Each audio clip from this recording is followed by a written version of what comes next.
Ang tawag. Monday for a day. Monday for a day. Makadandruff yan. Head and Shoulders every day. So you're up to 100% dandruff-free every day. Head and Shoulders. Lunch. Budget ko, dito lang ha. Pero sino sa handa dito? Nambiyan na rin. Bahan na malamang kung bahan.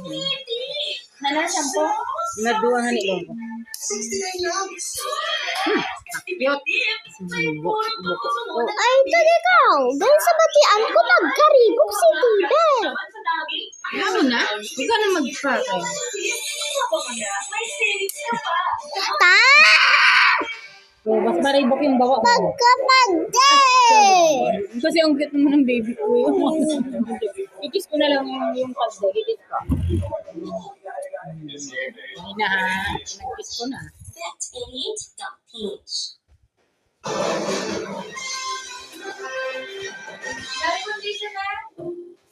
Ay ba, gamit na gamit ka na siya.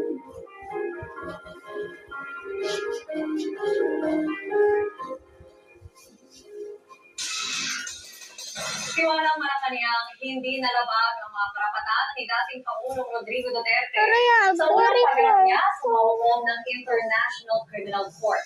Kumbensido rin ang ilang legal experts na walang irregularidad sa proseso ng papatrol Katrina. Kay gaya na tanan. Patas ang pagdinig.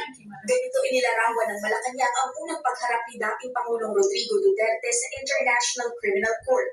Biyernes ng hapon sa Netherlands o alas 9 ng gabi oras dito sa Pilipinas. Sa isang pahayag, sinabi ni Communications Undersecretary Claire Castro na ipinakita sa appearance hearing na kinikilala ang karapatang pantao ni Duterte. Nahaharap ang dating Pangulo sa crimes against humanity at pagpatay, taliwas sa mga alegasyon ng kampo ni Duterte. Dagdag ni Castro, hindi ipinagpaliban ang pagharap ni Duterte sa korte dahil hindi pa iyon ang panahon para himayin ang mga ebidensya at ipresenta ang kanilang ebidensya. Giit niya, siniguro ng ICC na nasa mabuting kalagayan ang dating Pangulo.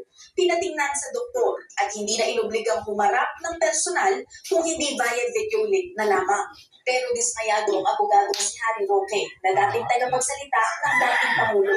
Binatikos niya ang 2 araw na pagkaantala ng pagbisita ni Vice President Sara Duterte sa kanyang ama. Hindi niya ito katanggap-tanggap, lalo na tinitingnan ng ICC bilang modelo ng international justice. Dagdag ni Roque, dismayado rin ang kampo ng dating Pangulo na hindi kinatigan ng korte ang pagkwestiyon nila sa umano'y iligal na